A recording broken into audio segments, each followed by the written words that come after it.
Okay, તો last time મેં તમને એક હોમવર્કમાં એક ક્વેશ્ચન આપ્યો હતો. મે બી તમે, આઈ હોપ તમે એ કેલ્ક્યુલેશન કર્યું હોય. તો આન્સર વેરીફાઈ કરવા માટે આપણે અહીંયા જોઈ લઈએ. સૌથી પહેલાં તો અહીંયા 4/3નો તમને એંગલ આપ્યો છે, બરાબર. તો અહીંયા tan θ ફાઇન્ડ કરવો હોય તો સામેની બાજુ ભાગ્યા પાછળની બાજુ ઇઝી છે. તો tan θ ઇઝ ઇક્વલ ટુ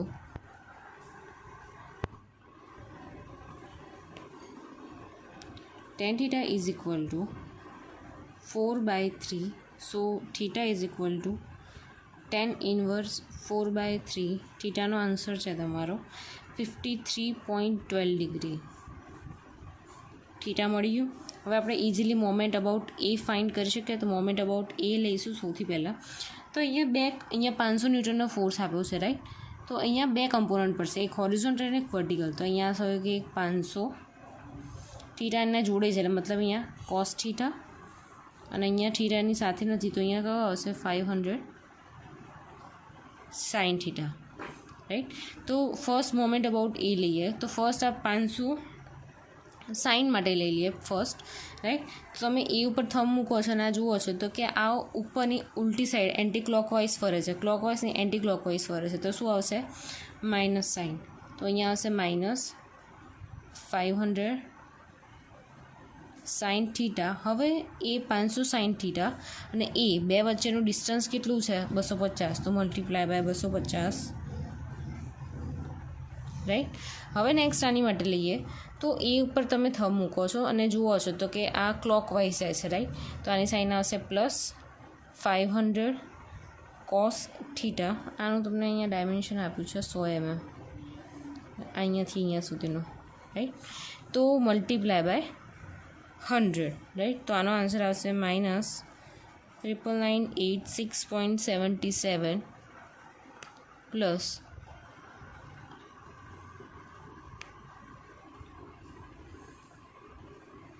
3007.05. તો આનો આન્સર છેલ્લે તમને મળશે માઇનસ 69979.71 ન્યૂટન ઇન્ટુ mm. હવે આપણે ન્યૂટન ઇન્ટુ મીટરમાં જોઈશું તો ડિવાઈડ બાય 1000 થઈ જશે. તો minus 69.979 newton into metre, right. હવે આને તમે પ્લસ સાઇનમાં દેખાડો તો દેખાડી શકો 69.979 ન્યૂટન ઇન્ટુ મીટર. પણ આ માઇનસ છે એટલે મતલબ એન્ટી ક્લોકવાઇઝ, એટલે એની સાઇન દેખાડી દે અને એન્ટી ક્લોકવાઇઝ છે તો માઇનસ દેખાડવાની જરૂર પડશે નહીં. તો આ એક તમારો સિમ્પલ એક્ઝામ્પલ હતો. સો આપણો નેક્સ્ટ ટોપિક છે ફોર્સ કપલ સિસ્ટમ. સો એમાં કયા ટાઈપના એક્ઝામ્પલ કહે છે? તો અહીંયા એવું કહે છે કે replacing a force with an equivalent force couple system. તો એમાં શું કહેવા માગે છે આપણે જોઈ લઈએ. A force acting on a rigid body may be moved along its line of action without changing the effect of the body. શું કહે છે કે ફોર્સ એક રિજિડ બોડી પર એક્ટિંગ કરી રહ્યો છે, એને મે બી આપણે એ જ લાઇન ઓફ એક્શનમાં આપણે એને મૂવ કરી શકીએ છીએ without any changing effect of the body. કોઈ બી બોડીના ચેન્જીસ વગર એ જ ફોર્સને એની લાઇન ઓફ એક્શનમાં આપણે મૂવ કરી શકીએ છીએ. But for some reason we want the force P to act on a point O of the body. શું કહે છે? સપોઝ અહીંયા એક એક્ઝામ્પલ છે. શું કહે છે અહીંયા કે we want this force P, right, not on the line of action of F of the body. એટલે શું કહે છે? P ફોર્સ લેવો છે પણ એ ફોર્સ કેવો આ લાઇન ઓફ એક્શનમાં હોવો જોઈએ નહીં. however we cannot move it to an arbitrary point O without modifying the action of F of the rigid body. કોઈ બી બોડી આ એવું કહે છે કે સપોઝ આ જે ફોર્સ F જે છે એને આપણે લાઇન ઓફ એક્શન એની અહીંયા છે અને અહીંયા આપણે બીજો ફોર્સ લગાવીએ છીએ, રાઈટ. આપણે એ ફોર્સને કેવું કરવો છે? મૂવ કરવો છે. પણ એ ફોર્સને મૂવ કરવા માટે મૂવ કરીએ છીએ તો એવું કંઈક ચેન્જીસ, કોઈ બી ચેન્જીસ કર્યા વગર without modifying the action of F of the rigid body, કોઈ બી ચેન્જીસ થવા જોઈએ નહીં. પણ એવું પોસિબલ છે. તો અહીંયા એક એક્ઝામ્પલ આપ્યું છે તમને, right. So for this example in this body force F, this force F, right, this force F acts at a point A of the body. શું કહે છે? ફોર્સ જે એફ આપેલો છે એ ક્યાં એક્ટ કરે છે? પોઈન્ટ એ ઉપર, right. So for some reason we want to shift this force, કંઈક કારણોથી આપણે આ એફ ફોર્સને આપણે શિફ્ટ કરીશું so that it acts at point O. હવે આ એ પોઈન્ટથી ચેન્જ થઈને એફ ફોર્સ જે છે એ કયા પોઈન્ટ પર રેઝિસ્ટ કરશે, તો કે ઓ પોઈન્ટ પર. But we can not do it for simple reason that the moment of this force about any point of the body is different from the moment of the force acting at point O, right. એટલે કે એવું કહે છે કે moment આની જે આ જે ફોર્સની મોમેન્ટ આવતી હશે આ પોઈન્ટ પર, એવું જરૂરી જ્યારે આપણે એ પોઈન્ટને ચેન્જ કરે છે, ફોર્સ બીજી જગ્યાએ શિફ્ટ કરે છે, તો એવું જરૂરી નથી કે એ નવા જે ફોર્સ જે પોઈન્ટ પરથી લાગે છે એની જે મોમેન્ટ ઓફ ફોર્સ જે છે એ બે સેમ રહેશે, right. So the effect of this force is changed, so while we want the force to act at a point O and avoid any change and effect of force of the body. શું કહે છે કે આ જે force જે છે આપણે અહીંયા શિફ્ટ કરીશું તો એ ફોર્સ એવો હોવો જોઈએ કે જે ઇફેક્ટ એની જે મોમેન્ટ ઓફ ફોર્સ એનો અહીંયા લાગતો હતો એ જ ફોર્સ અને મોમેન્ટ એ ક્યાં અહીંયા લગાડે, રાઈટ, વિધાઉટ ચેન્જિંગ. એની બીજી કોઈ બી ચેન્જ ઇફેક્ટ કોઈ ચેન્જ થવી જોઈએ નહીં. તો એ કેવી રીતે પોસિબલ છે તો જોવાનું અહીંયા. Add two forces at O, one equal to F and other equal to minus F. હવે અહીંયા કેવું કહે છે કે એવો આપણે કેવો ફોર્સ આપણે એડ કરીએ કે જે ઇક્વાવેલન્ટ ફોર્સ આપણે એડ કરવો પડે, રાઈટ, કે જેનું સમેશન કેવું થતું હોય, 0 થતું હોય. તો અહીંયા શું કીધું છે કે એક ફોર્સ લઈ લો તમે એફ અને બીજો લઈ લો કેવો માઇનસ એફ, મતલબ એફ માઇનસ એસ તમને in the and summation of this forces કેવું મળી જશે 0, બરાબર. તો એની કોઈ ઇફેક્ટ આવશે નહીં. તો આપણે એનો મતલબ કે આપણે આ બે ફોર્સ એડ કરી શકીએ, રાઈટ. સામે ઇક્વલ એન્ડ અપોઝિટ ફોર્સ આવશે તો એની ઇફેક્ટ કેવી થઈ જશે, 0 થઈ જશે, રાઈટ. સો ફર્સ્ટ જે આપણે લીધેલું છે રિજિડ બોડી, રાઈટ. તો એ ફર્સ્ટ રિજિડ બોડીમાં આપણે ઓરિજિન ઓ જે છે એ લઈ લીધો છે. અહીંયા ફોર્સ એફ છે એ પોઈન્ટ પર, કેપિટલ એ પોઈન્ટ પર એનો એક્ટિંગ કરે છે, રાઈટ, કે જે લાઈન આપણે દેખાડીએ છીએ એથી.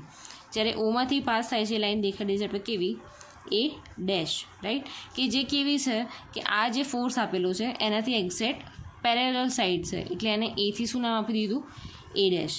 હવે અહીંયા શું કર્યું છે એ લોકોએ, શું કર્યું છે કે at the point of O we add two forces whose line of action is which is parallel to A, right. A B line of action લીધી છે કે એ પેરેલલ ટુ એ લાઇન હોય તો એ આ લાઇન આપણે લઈ લીધી, right. And this two forces have equal magnitude but in opposite direction. બે ફોર્સ એડ કર્યા, આ પ્લસ એફ અને આ માઇનસ એફ એડ કર્યા, right. So they are balancing each other, right. એટલે ઇક્વલાઇઝ એનું શું થઈ જશે, એટ ધ એન્ડ સમેશન કેવું થઈ જશે 0, રાઈટ. તો એને કેવું કહેવાય, એકબીજાને બેલેન્સિંગ કર્યા કહેવાય કે એને એકબીજાને ઇક્વિલિબ્રિયમ કર્યા કહેવાય. Therefore they do not alter the effect of main F force in the body. આ બેનું સમેશન ઓલરેડી 0 થઈ જશે, રાઈટ. તો આ બેનો હોવા ના હોવાનો કોઈ ફરક પડશે નહીં આ મેઇન ફોર્સ એફ પર, રાઈટ. નાઉ તમે ધ્યાનથી જોજો, આ એક એટલે કે આ પ્લસ એફ, બીજું કે માઇનસ એફ અને ત્રીજું આ એફ ફોર્સ, આ ત્રણેય ફોર્સને તમે ધ્યાનથી જુઓ. એમાં માઇનસ એફ ફોર્સ અને આ plus F force acting at point A, right, આ ઓ પર એક્ટિંગ કરે છે. હવે આ કેવું થઈ ગયું કે મેં તમને કીધું હતું કે તમારા કાર વ્હીલ હોય, બરાબર, તો એ કાર વ્હીલને તમે અહીંયા રાઈટ સાઈડ કરો કે પછી એને આ બાજુ ઇક્વલ એન્ડ અપોઝિટ ફોર્સ કરો, બરાબર. એનું ઇક્વલાઇઝેશન કેવું 0 જ થશે. તો તમે અહીંયા જોવા જાઓ તો અહીંયા બી એક ફોર્સ એક કપલ જનરેટ થાય છે. કેવી રીતે, તો કે અહીંયા પ્લસ છે અને અહીંયા માઇનસ છે, રાઈટ, ઇક્વલ એન્ડ અપોઝિટ ડિરેક્શનમાં. So at that point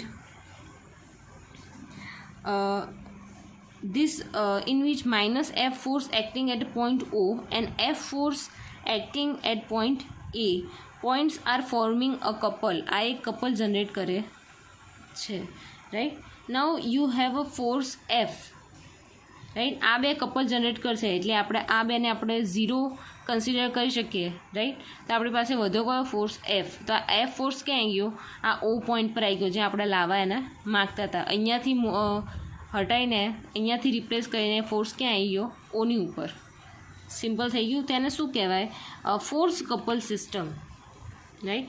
now you have તો એની આવી કંઈક થઈ જશે કે તમારો એક ફોર્સ જે ઓમાંથી નીકળે છે રહ્યો, અને અહીંયા મોમેન્ટ અબાઉટ ઓ. આ એ છે એ એમને એમ જ એ પોઈન્ટ પર કોઈ ફોર્સ આપણે કન્સિડર કર્યો નથી, કારણ કે આપણો ફોર્સ ત્યાંથી રિપ્લેસ કરીને ક્યાં લઈ દીધો? ઓની ઉપર લઈ દીધો. એટલે મોમેન્ટ અબાઉટ ઓ. આ એફ અહીંયા આવી ગયો અને અહીંયા એમને એમ રહી ગયો, રાઈટ. સો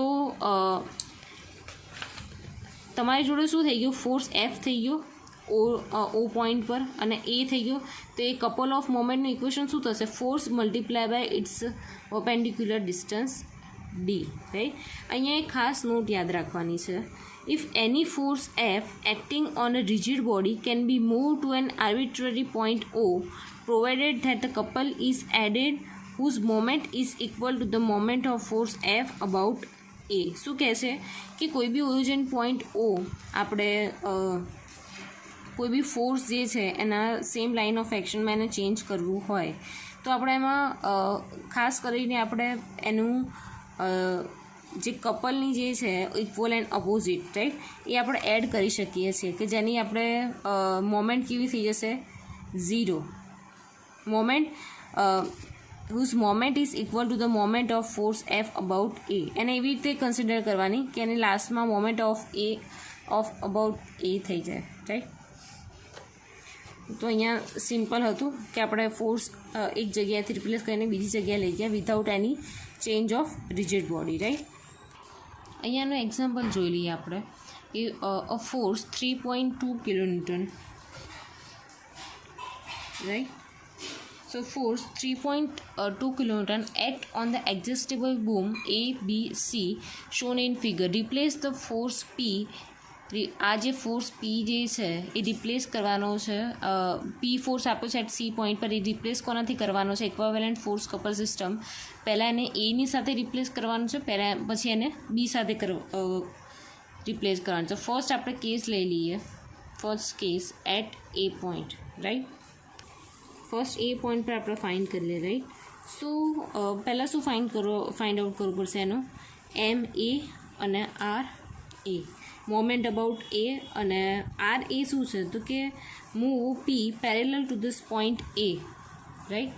આર એ શું થઈ જશે કે આ જે પી ફાઇન્ડ કરવાનું છે એવી જ રીતે આપણે અહીંયા ક્યાં ફાઇન્ડ કરવાનું છે? અહીંયા એને એક્ઝેક્ટલી પેરેલલ અહીંયા આર એટ પોઈન્ટ એ, એટલે force at point A find કરવાનો છે. આને રિપ્લેસ કર્યો ફોર્સ, આપણે અહીંયા લઈ ગયા એનો ફોર્સ, રાઈટ. અને અહીંયા ફાઇન્ડ શું કરવાનું છે? એની મોમેન્ટ અબાઉટ એ, રાઈટ. હવે એની માટે એટલે આપણે શું કર્યું કે શિફ્ટ કર્યો કયો પોઈન્ટ સીથી પોઈન્ટ એ પર ફોર્સ આપણે શિફ્ટ કર્યો, રાઈટ. તો એના બે ભાગ પડશે.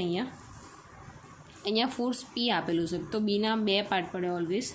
એક કેવું પડે આવ્યો પી પેરેલલ ફોર્સ, અને બીજો પડશે પી પરપેન્ડિક્યુલર ફોર્સ, રાઈટ. એક પેરેલલ એટલે કે આ લાઇન જે છે એના પેરેલલ ટુ પેરેલલ, અને બીજો કે લાઇનથી પરપેન્ડિક્યુલર, રાઈટ. હવે અહીંયા તમને હોરિઝોન્ટલ સાથે 45 ડિગ્રીનો એંગલ બનાવશે, બરાબર. તો સેમ લાઇન ઓફ એક્શન છે તો બી આવી કેવું બનાવશે? હોરિઝોન્ટલ જોડે 45 ડિગ્રીનો એંગલ. તો આ બંનેનું સમેશન કરો તો તમને કેટલો 60 ડિગ્રી મળે, રાઈટ. તો પી ફોર્સ જે છે એ પેરેલલ જોડે કેટલો 60નો એંગલ બનાવે છે, રાઈટ. તો આપણે જ્યારે પી પેરેલલ ફોર્સ ફાઇન્ડ કરીશું ત્યારે શું આવશે? પી પેરેલલ ફોર્સમાં મેઇન પી એની જોડે એંગલ બનાવશે તો કે હા, તો કે પી કોસ 60. પી તમને ખબર છે 3.2, તમને એક્ઝામ્પલમાં અહીંયા આપેલો જ છે, રાઈટ. 3.2 અને cos 60 થશે 0.5. તમારો આન્સર આવી જશે 1.6 kilonewton. હવે બીજું છે પી પરપેન્ડિક્યુલર. પી પરપેન્ડિક્યુલર મતલબ આ એની જોડે એંગલ બનાવે છે? ના, એંગલ નથી બનાવતો તો સાઇન. તો પી સાઇન 60. આનો આન્સર આવે છે 2.77 kilonewton, રાઈટ. એનો મતલબ શું થઈ ગયો કે R A is equal to P is equal to 3.2 kilonewton, right. ખ્યાલ આવ્યો? આર એ કેટલું થશે? તો કે એ એક્ઝેક્ટલી પી બરાબર થશે, અને એ કેટલું છે? 3.2 kilonewton, રાઈટ. હવે અહીંયા આવશે મોમેન્ટ અબાઉટ એ ફાઇન્ડ કરવાની વારી, રાઈટ. મોમેન્ટ અબાઉટ એ. હવે મોમેન્ટ અબાઉટ એ ફાઇન્ડ કરતા હોય, રાઈટ, તેમાં કયા કયા ફોર્સ, તો એક તો આ પેરેલલ અને એક પરપેન્ડિક્યુલર.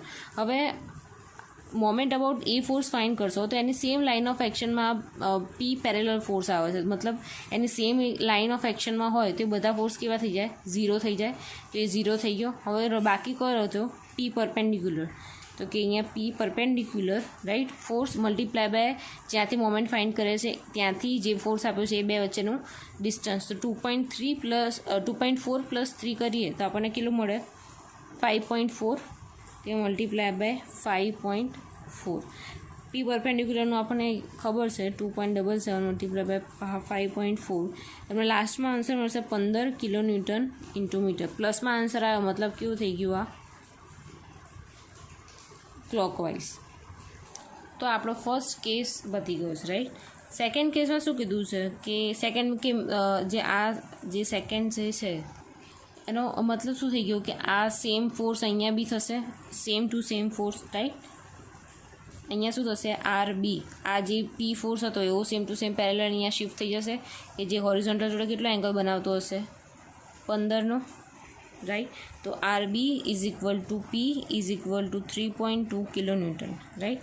તો હવે મોમેન્ટ અબાઉટ બી કેટલો આવશે, આ બધા તો એમને એમ જ રહેશે, આ બે તો, રાઈટ. તો મોમેન્ટ અબાઉટ બી ફાઇન્ડ કરીએ. મોમેન્ટ અબાઉટ બી તો પેરેલલ તો ઓલરેડી 0 જ આવવાનો, રાઈટ. તો પી પરપેન્ડિક્યુલરની વાત કરીએ તો પી પરપેન્ડિક્યુલર મલ્ટીપ્લાય બાય એ બે વચ્ચેનું ડિસ્ટન્સ, તો એ બે વચ્ચેનું ડિસ્ટન્સ થઈ જશે 3નું. તો અહીંયા 2.77 મલ્ટીપ્લાય બાય 3, તેનો આન્સર આવશે 8.3 કિલોન્યુટન ઇન્ટુ મીટર. આ કેવું થઈ જશે, ક્લોકવાઇઝ, રાઈટ. પ્લસમાં આન્સર આવે એટલે ક્લોકવાઇઝ. ઇઝી. તો બીજું કશું જ નથી કરવાનું આ બધા એક્ઝામ્પલમાં. તમને ખાલી કીધું છે કે જે મેઇન ફોર્સ આપ્યો છે એ ફોર્સ જે જગ્યાએ જે પોઈન્ટ પર આપ્યું છે એને રિપ્લેસ કરીને બીજી જગ્યાએ લાવવાનું છે. પણ બીજી જગ્યાએ લાવીએ તો એનો મતલબ શું થઈ ગયો કે રિએક્શન, જે નવું રિએક્શન નવા પોઈન્ટ પર ફાઇન્ડ કરશે એ શેના બરાબર હશે, કે જે ઓરિજિનલ ફોર્સ આપેલો હશે એના બરાબર હશે. ચેન્જ શું થશે, તો ખાલી મોમેન્ટમાં ચેન્જ થશે, બાકી જે ફોર્સ જે છે એમાં કોઈ ચેન્જ નહીં આવે. જે ફોર્સ જે ઓરિજિન સ્ટાર્ટિંગથી જે રહ્યો છે, અહીંયા આપેલો હતો 3.2 કિલોન્યુટન, તો છેક સુધી કેવો રહેશે, 3.2 કિલોમીટર, બરાબર. છેક સુધી 3.2, રાઈટ. તો ચેન્જ થશે ખાલી એની મોમેન્ટમાં કેમ ચેન્જ થશે, બિકોઝ ફોર્સ અને જ્યાંથી મોમેન્ટ લઈએ છીએ બે વચ્ચેનું ડિસ્ટન્સ અલગ અલગ હોય છે દરેક ફોર્સ માટે, રાઈટ. તો અહીંયા આપણે લેક્ચર પૂરો કરીએ છીએ. હવે નેક્સ્ટ એમાં હું તમને થિયરી સમજાવીશ અમુક બીજા ટોપિક રિલેટેડ, અને એકાદ બે એક્ઝામ્પલ લઈ લઈશ એના, રાઈટ. તો જો તમને આમાં થોડું ઘણું બી કન્ફ્યુઝન લાગતું હોય તો તમે મને પૂછી લેજો.